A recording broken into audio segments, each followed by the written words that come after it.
Hello दोस्तों, स्वागत है आप लोग का आपके अपने यूट्यूब चैनल रुस्तम क्लासेज में। आज मैं आप लोगों के लिए काफ़ी इंपॉर्टेंट क्वेश्चन लेकर के आया हूं दोस्तों। जो विद्यार्थी इस बार एग्ज़ाम देने वाले हैं उनके लिए ये वीडियो काफ़ी रामबाण होने वाला है।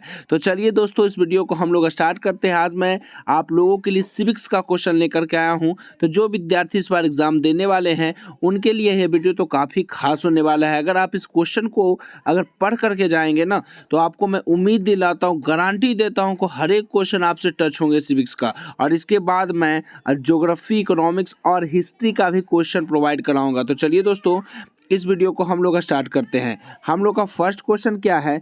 हर सामाजिक विभिन्नता, ठीक है ना, हर सामाजिक विभिन्नता जो है सामाजिक विभाजन का रूप नहीं लेती है कैसे? ये क्वेश्चन जो है काफ़ी बार पूछा गया है, तो ये क्वेश्चन काफ़ी इंपॉर्टेंट रखता है फ्रेंड्स।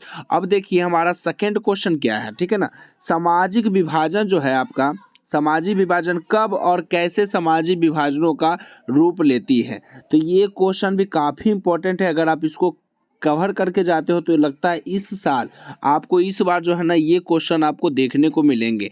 अगर ये क्वेश्चन का अगर आपको आंसर नहीं दिखा तो आप कमेंट बॉक्स में ज़रूर लिखें कि इस क्वेश्चन को हम लोग का आंसर चाहिए, तो मैं इसका आंसर जो है ना इसके अगले पार्ट में प्रोवाइड कराऊंगा, ठीक है। उसके बाद हमारा जो थर्ड क्वेश्चन है दोस्तों, सामाजिक विभाजन यानी सामाजिक जो भेदभाव है एवं विविधता की उत्पत्ति कैसे होती है? ये भी क्वेश्चन जो है ना काफ़ी बार पूछे गए हैं, ठीक है। ये तीसरा क्वेश्चन तो सामाजिक, मतलब मैं इस वीडियो में वही क्वेश्चन लेकर के आया हूँ दोस्तों जो पूछे जाते हैं, जो इम्पोर्टेंट क्वेश्चन है। मैं एक भी फालतू क्वेश्चन नहीं लेकर के आया हूँ। अगर इस क्वेश्चन को अगर आप पढ़ करके जाते हैं ना, तो उम्मीद दिलाता हूँ आप अच्छे नंबर स्कोर करोगे, यानी अच्छा स्कोर आप करोगे एग्जाम में। तो ठीक है, हमारा फोर्थ नंबर क्या है दोस्तों? सामाजिक विभाजन। सामाजिक विभाजन जो है, सामाजिक विभाजनों की राजनीति का परिणाम किन किन चीज़ों पर निर्भर करता है? ये हमारा फोर्थ नंबर क्वेश्चन है, इसे आप जरूर कवर कर लेंगे। अब इसके साथ मैं बढ़ता हूँ आगे। 5 नंबर हमारा क्या है? भावी समाज में, ठीक है ना, भावी समाज में लोकतंत्र जो है आपका, लोकतंत्र का जिम्मेवारी और उद्देश्य का एक संक्षिप्त टिप्पणी दीजिए। यानी भावी समाज में जो है लोकतंत्र का जिम्मेवारी और उद्देश्य पर एक आपको संक्षिप्त टिप्पणी लिखना है। ये क्वेश्चन बड़ा में आपको पूछा जाता है, यानी आपको लॉन्ग में ये क्वेश्चन पूछा जाएगा, ठीक है। उसके बाद हमारा 6 नंबर क्वेश्चन क्या है दोस्तों? 6 नंबर हमारा क्वेश्चन है, भारत में किस तरह जातिगत असमानताएं जारी है? ये तो क्वेश्चन काफ़ी 2012-14 में पूछा गया था, और ये क्वेश्चन को आप जरूर कवर कर लेंगे। इस बार भी आपको ये क्वेश्चन एग्जाम हॉल में दिख सकता है, ठीक है। और इसके बाद हम लोग का 7 नंबर क्वेश्चन क्या है? क्यों, ठीक है ना, क्यों सिर्फ जाति के आधार पर भारत में चुनावी नतीजे तय नहीं हो सकते हैं? इसके 2 कारण बताइए। यानी जाति के आधार पर आपको भारत में चुनाव नतीजे तय नहीं हो सकते, इसका आपको 2 को कारण बताना है, ठीक है। उसके बाद हमारा 8 नंबर क्वेश्चन क्या है? 8 नंबर क्वेश्चन है हम लोग का कि भारत की विधायिकाओं में महिलाओं की प्रतिनिधित्व की स्थिति क्या है? यानी जो भारत का विधायिकाओं है उसमें महिलाओं की जो प्रतिनिधित्व का है उसका स्थिति क्या है? तो इस क्वेश्चन को आप जरूर कवर कर लेंगे, ठीक है। उसके बाद हमारा 9वां नंबर क्या है दोस्तों? 9वां नंबर है हमारा, किन्हीं 2 प्रावधानों का जिक्र करें आपको जो भारत को क्या बनाता है? धर्मनिरपेक्ष देश बनाता है। ये भी क्वेश्चन काफ़ी बार पूछा गया है, किन्हीं 2 प्रावधानों का जिक्र करें जो भारत को धर्मनिरपेक्ष देश बनाता है। तो इसको आप जरूर तैयारी कर लें इस क्वेश्चन का। तो ये क्वेश्चन काफ़ी बार लगता है पूछा गया है, और इस बार भी शायद आपको एग्जाम हॉल में दिख सकता है। तो आप हर एक क्वेश्चन को अच्छे से गौर से जरूर देखेंगे, ठीक है। हमारा अगला क्वेश्चन क्या है? सामाजिक विभाजन से आप क्या समझते हैं? ये भी क्वेश्चन काफ़ी बार पूछा गया है, ठीक है, इसे भी आप कवर कर लेंगे। फिर उसके बाद हम लोग देखिए ये क्वेश्चन जो है, ये क्वेश्चन जो मैं बताता हूँ आपको, मोस्ट इम्पॉर्टेंट क्वेश्चन है। ये क्वेश्चन जो है ना, आप इसको एग्जाम हॉल में ये दिखेगा ही, मैं आपको गारंटी देता हूँ। अगर आपको नहीं आया तो आप जरूर कमेंट बॉक्स में कहिएगा कि सर इस क्वेश्चन को आपने बोला था और ये क्वेश्चन नहीं आया, ठीक है ना। लेकिन मैं बता देता हूँ, इस क्वेश्चन आपको, यह क्वेश्चन जरूर 2 नंबर में दिखेगा, ठीक है, इस बार। तो इस क्वेश्चन को जरूर कवर कर लें। धर्मनिरपेक्ष राज्य से आप क्या समझते हैं? और ये काफ़ी छोटा क्वेश्चन है, ठीक है, लेकिन ये छोटा क्वेश्चन आपको पूछा जाएगा। इसके अगला क्वेश्चन क्या है हम लोग का? भारत के जो है विभिन्न पहलुओं, ठीक है, भारत के विभिन्न पहलुओं का जिक्र करें जिसमें भारत की स्त्रियों के साथ भेदभाव है और या वे कमजोर स्थिति में। ये क्वेश्चन को भी आप लोग कवर कर लें, ठीक है। काफ़ी इंपॉर्टेंट क्वेश्चन है ये दोस्तों, और इसका आंसर आप लोग को अगर कोचिंग वगैरह जाते होंगे तो आपको यह लिखाया गया होगा। अगर यह क्वेश्चन का आंसर नहीं लिखाया गया होगा तो आप हमें कमेंट करें, तो मैं इसका आंसर आप लोगों को बता दूंगा, ठीक है। उसके बाद हम लोग क्या करेंगे, 13 नंबर क्वेश्चन में संघराज का आपको अर्थ बताना है। संघराज का अर्थ आपको बताना है, ये भी आपका काफ़ी छोटा क्वेश्चन है, ठीक है। ये लेकिन देखिए छोटा क्वेश्चन आने का काफ़ी चांसेस होता है फ्रेंड्स, और बड़ा क्वेश्चन आप जो है ना कि आप 10 से 12 क्वेश्चन अगर बड़ा याद कर लेते हो तो वो आपको एग्जाम हॉल में नॉर्मली जो है ना दिख जाएगा, ठीक है। उसके बाद हम लोग का 14वां नंबर क्वेश्चन क्या है, देखिए इस वीडियो में हम लोग जो है सिविक्स का पूरा क्वेश्चन को मैं आपको गेसिंग करके लाया हूँ। आप अगर कहते हो कि सर आपने तो बहुत सारा क्वेश्चन गेसिंग कर दिया, तो इसको गेसिंग थोड़ी कहेंगे, लेकिन इस क्वेश्चन को अगर आप पढ़ के जाते हो ना, आप साल भर पढ़ाई किए हो, कोचिंग में गए होगे, ट्यूशन वगैरह किए होगे, स्कूल में पढ़े होगे, तो आप जो क्वेश्चन लिखाया गया होगा यानी सर जो आपको क्वेश्चन लिखाए गए होंगे लिखाए थे, वो क्वेश्चन को आप अच्छे से पढ़ लीजिए और उसमें देखिए कॉपी में मिला करके देखिए आपको हर एक क्वेश्चन जो उसमें लिखा हुआ होगा ना वही सेम टू सेम क्वेश्चन मैंने यहाँ दिया है, ठीक है। तो आप उसको अच्छे से तैयारी कर लो, ठीक है। ये क्वेश्चन आपको इंपॉर्टेंट होगा। अब देखिए 14 नंबर हम लोग का क्वेश्चन क्या है कि लोकतंत्र जो है किन स्थितियों में सामाजिक विषमताओं को कम करने में मददगार होता है लोकतंत्र, ये भी काफी इंपॉर्टेंट क्वेश्चन है। फिर उसके बाद देखिए लैंगिक समानता जो है आप क्या है ये आपको बताना है। लैंगिक समानता ये भी इंपॉर्टेंट क्वेश्चन है, तो आप थोड़ा सा जो क्वेश्चन मैं आपको बता रहा हूँ, इंडिकेट कर रहा हूँ ना, वो काफ़ी इंपॉर्टेंट है, सच में इंपॉर्टेंट है, तो मैं बता रहा हूँ। फिर उसके बाद देखिए आप लोग का संघीय शासन की 2 विशेषताएं बताना है, ठीक है। संघीय शासन का 2 विशेषताएं बताना है। उसके बाद हम लोग का देखिए सत्ता की साझेदारी, ये तो जो है ना कितना बार पूछा गया होगा, ये एग्जाम में बहुत बार पूछा गया होगा। सत्ता की साझेदारी से आप क्या समझते हैं, काफ़ी इंपॉर्टेंट क्वेश्चन है ये क्वेश्चन, ठीक है। आप इसको बढ़िया से तैयारी कर लें।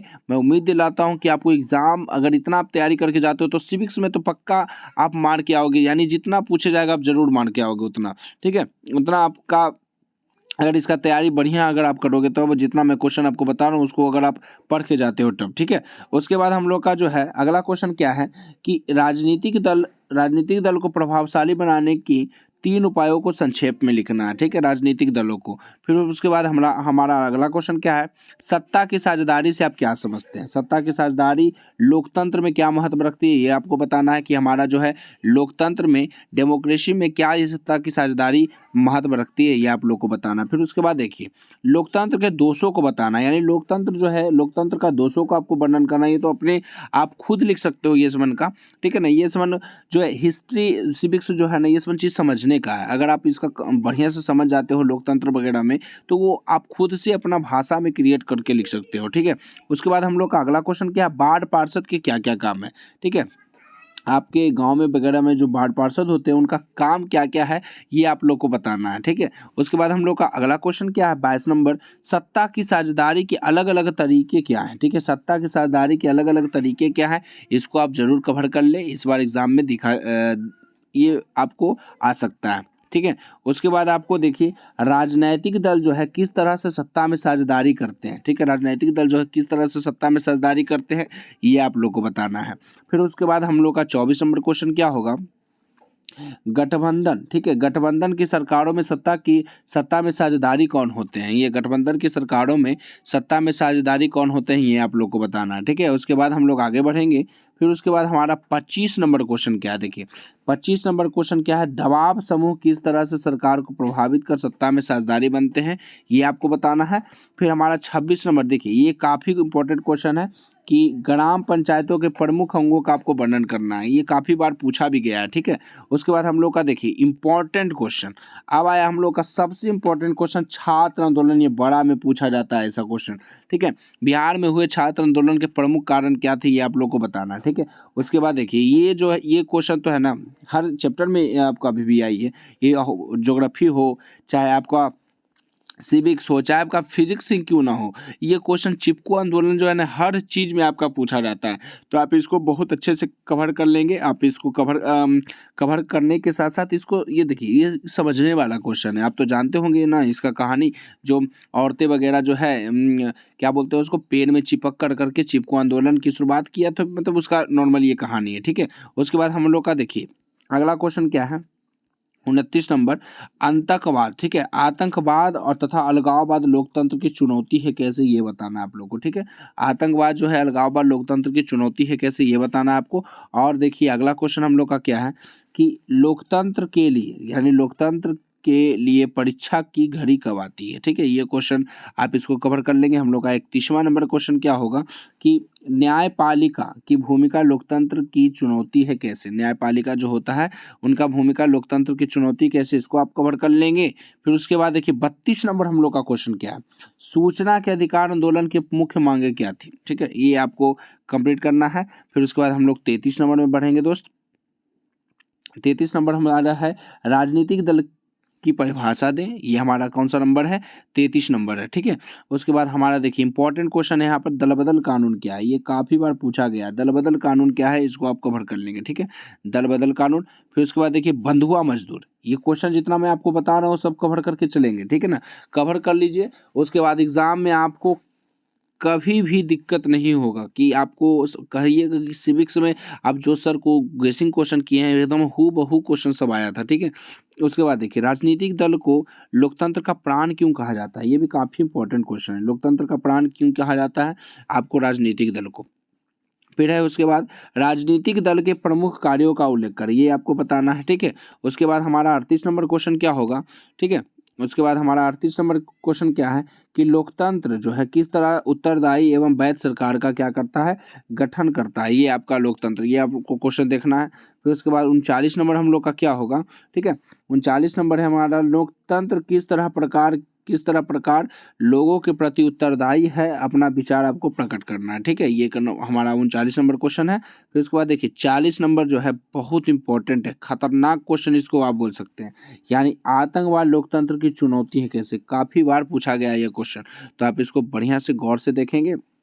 फिर हमारा देखिए 41 नंबर शायद सर शायद ये मिस प्रिंटिंग हो गया होगा, ठीक है ना, तो उसके लिए कोई बात नहीं। अगला क्वेश्चन देखिए आप लोग 42 नंबर क्वेश्चन है, 100 माइनस में चल रहा है हम लोग का। फिर उसके बाद लोकतंत्र किस प्रकार आर्थिक समृद्धि एवं विकास में सहायक करता है, ये भी क्वेश्चन काफी इंपॉर्टेंट है, बहुत बार पूछा गया है एग्जाम में, तो आप इसको जरूर कवर कर लेंगे, ठीक है। फिर उसके बाद हमारा अगला क्वेश्चन क्या है कि भारतवर्ष में लोकतंत्र कैसे सफल हो सकता है, ये भी काफी इंपॉर्टेंट क्वेश्चन है, ठीक है। फिर उसके बाद हम लोग का क्वेश्चन है आगे कि भारतीय किसान यूनियन की मुख्य मांगे क्या थी, भी इसको भी आप कंप्लीट कर लेंगे, ठीक है। उसके बाद हम लोग का देखिए अगला मतलब ज़्यादा क्वेश्चन नहीं है, 45 नंबर क्वेश्चन है आगे, ठीक है, हम लोग का 45 नंबर क्वेश्चन है, अब आगे देखते हैं 45 नंबर क्या कहता है। 45 नंबर हम लोग का क्वेश्चन क्या है दोस्तों, यानी लोकतंत्र जो है जनता का जनता के द्वारा तथा जनता के लिए शासन है कैसे, ये बताना है आपको, ठीक है, लोकतंत्र के बारे में। उसके बाद हम लोग का अगला क्वेश्चन क्या है कि भारतीय लोकतंत्र के 4 समस्याओं का उल्लेख करें, भारतीय लोकतंत्र का 4 समस्याओं का क्या करना है, उल्लेख करना है, ठीक है। उसके बाद हम लोग का 47 नंबर क्वेश्चन क्या है दोस्तों, 47 नंबर केंद्र और राज्य सरकार के संबंध पर एक आपको क्या लिखना है, टिप्पणी लिखना है, ठीक है, ये क्वेश्चन आप कवर कर लेंगे। उसके बाद देखिए 48 नंबर हम लोग का है परिवारवाद, ठीक है, परिवारवाद क्या है इसको आप कवर कर लेंगे। फिर उसके बाद देखिए 49 नंबर की ओर हम लोग बढ़ रहे हैं दोस्तों, ठीक है। 49 नंबर है जिला परिषद तथा उसके कार्यों का आपको क्या करना है, वर्णन करना है, इसको आप कवर कर लेंगे। देखिए जितना भी मैं क्वेश्चन आपको दे रहा हूँ सच में बहुत इंपॉर्टेंट है। उसके बाद देखिए एक छोटा नंबर में पूछा जाएगा गुप्त मतदान क्या है, ठीक है, गुप्त मतदान जो गुप्त दिया जाता है वो गुप्त मतदान क्या है उसके बारे में आपको संक्षेप में लिखना है। फिर आपका है परिवारवाद और आपका क्या है परिवारवाद और बिहार में किस तरह लोकतंत्र को ये क्या करता है, प्रभावित करता है, ठीक है, ये क्वेश्चन को आप बढ़िया से कवर कर लेंगे, ठीक है। उसके बाद देखिए 52 नंबर हम लोग का क्वेश्चन क्या है, समवर्ती सूची क्या है, ठीक है, इसको आप कंप्लीट कर लेंगे। उसके बाद हम लोग का देखिए क्या है सांप्रदायिकता से आप क्या समझते हैं, ये भी क्वेश्चन काफी इंपॉर्टेंट है, तो इसको भी आप बढ़िया से कवर कर लेंगे। 54 नंबर हम लोग का देखिए क्या है क्वेश्चन, कहता है कि दबाव समूह क्या है, इसको आप बढ़िया से पढ़ करके जाएंगे। फिर हम लोग का क्या है 55 नंबर क्वेश्चन पंचायती राज क्या है, ठीक है ना, ये क्वेश्चन भी काफ़ी बार पूछा गया है, ठीक है, पंचायती राज से आप क्या समझते हैं। फिर हमारा देखिए खतरनाक क्वेश्चन है नगर निगम के प्रमुख कार्यों का उल्लेख करें, ठीक है, नगर निगम के प्रमुख कार्यों का उल्लेख करना है आपको। फिर उसके बाद हम लोग का भाषा नीति क्या है इसको आप कंप्लीट करेंगे। तो आज के लिए बस इतना ही दोस्तों, इसके अगला पार्ट हम लोग मतलब यानी सोचिए कि ज्योग्राफी का इसके बाद मैं अगला पार्ट में डालूंगा, और अगर आप लोगों को इसका आंसर चाहिए तो आप ज़रूर कमेंट बॉक्स में लिखें ठीक है। मैं एक बार क्वेश्चन आप लोग को नीचे कर देता हूँ, अगर आप चाहोगे तो अच्छे से इसको बढ़िया से रोक करके वीडियो को पॉज करके आप इसको बढ़िया से कवर कर लेंगे। देखिए जितना भी क्वेश्चन आपको दिया गया है, ठीक है, जितना भी क्वेश्चन आपको दिया गया है काफ़ी इम्पोर्टेंट है, ठीक है। आपको कोचिंग वगैरह में लिखाया गया होगा, ठीक है ना, सर वगैरह जो है आपको लिखाए थे ये सब क्वेश्चन, तो आप देख लो बढ़िया से और ये क्वेश्चन को कवर करके एग्ज़ाम हॉल में ज़रूर जाओ, ठीक है। एग्ज़ाम हॉल में अगर आप इस क्वेश्चन को कवर करके जाते हो तो बहुत अच्छा एग्ज़ाम जाएगा, ठीक है, बहुत अच्छा, आप कुछ सोच भी नहीं सकते हो। और ज़्यादा आपके पास समय नहीं है, ठीक है ना, 1 महीना आपके पास समय है। आप जो तैयारी करोगे वही मतलब 1 महीना में ही आप तैयारी कर सकते हो, उसके अलावा आपके पास समय नहीं है। तो आप समय को कम से कम बर्बादी मत करो, ठीक है ना दोस्तों, समय को बर्बादी मत करो, क्योंकि ये समय कहीं न कहीं आपको बहुत फ़ायदा करेगा अगर आप इस समय में पढ़ोगे तो, ठीक है। इस समय में अगर पढ़ोगे तो बहुत फ़ायदा आपको करेगा। तो आप पूरा फ़ोकस आपको एकदम बिल्कुल 10th पे होना चाहिए, क्योंकि ये आपका सोचो कि आपका कहीं न कहीं एक फर्स्ट सीढ़ी है। अगर आप इस सीढ़ी पर कदम बढ़िया से रखते हो ना, तो इसके बाद जो है ना हर एक सीढ़ी आपको आसान हो जाता है, ठीक है। तो मैट्रिक में बढ़िया से पढ़ाई करो और अच्छे स्कोर से पास करो, ठीक है। तो आज के लिए बस इतना ही दोस्तों। इसके अगला पार्ट हम लोग कल देखेंगे। तो धन्यवाद।